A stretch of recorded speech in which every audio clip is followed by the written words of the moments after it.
O forte vento e o mal estado do tellado levantaron parte da cuberta da nave de Redeiras de Aguiño. O sector reclama actuacións urxentes para renovalo na súa totalidade logo de 30 anos en cambios. O vento fixo estragos unha vez máis na nave de Redeiras de Aguiño. A súa forza levantou a pasada noite parte do seu teito e non é a primeira vez que o forte aire levanta parte da cuberta desta infraestrutura que ten xa 30 anos. Agora foi un cachiño, digamos, porque a nave é moi grande, é que un cachiño, levou un cachiño, pero como siga aguantando este vento que temos, isto vai sair todo. O problema, despois vai a traer outro problema, porque andan por aquí alrededor en coches, e a xente facendo footing e este e outro, e habría que vallar toda a nave, en fin, e non poder traballar aquí de toda. É unha cousa que unha demanda que xa levamos feito, que levamos demandando ou pedindo hai 6 anos. Estamos moi ben que se pagan portos deportivos e tal, pero o que estamos pedindo é un mantenimiento dos servicios que temos, que creo que é unha arma de traballo, que é unha señora nave. Polo que non concibe que debido á falta de mantemento este en perigo o traballo das redeiras, ademais de ser tamén un potencial perigo para as persoas que pasan pola zona portuaria de Aguiño.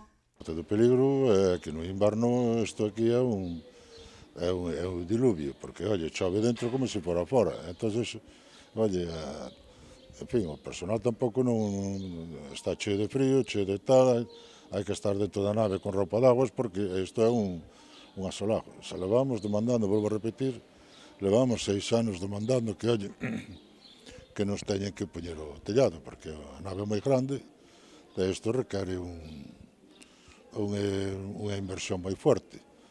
E, oye, volvo a repetir, que se pagan portos deportivos, sí, pero que nos atendan os servicios que están.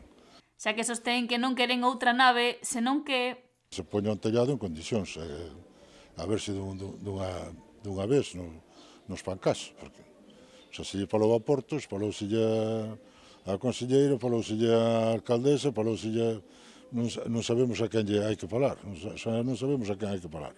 Algúns traballos de mantemento ou cambios de portas financiaronos os profesionais, pero non poden asumir os custos de renovar o tellado.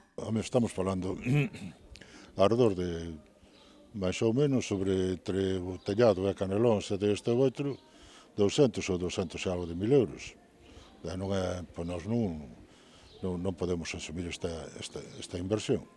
As respostas que obtiveron polo momento non son moi positivas para os profesionais. Non se din é que costa moitos cartos, saben?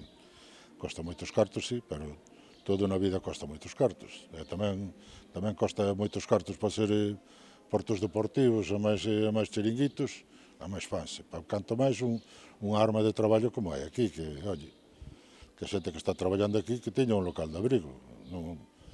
Non é solamente salir na prensa que se vai a mirar polas raderas este e outro, e vamos a ver que un sitio de abrigo que teñe que hai que levantar o sombreiro, que é unha señora nave, estamos de acordo, estamos moi agradecidos, pero agora que se paga cargo de mantenimiento. Xa que sinala que mantementos básicos como o das portas están a ser asumidos polas redeiras e profesionais do mar.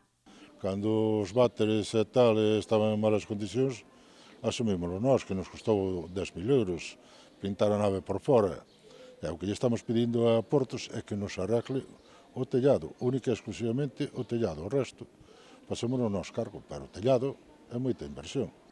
O presidente da agrupación de Cerco de Aguiño Ribeira urxe esta actuación, xa que o tellado ten 30 anos e que dende a inauguración da nave no 1996 non se cambiou e está en mal estado.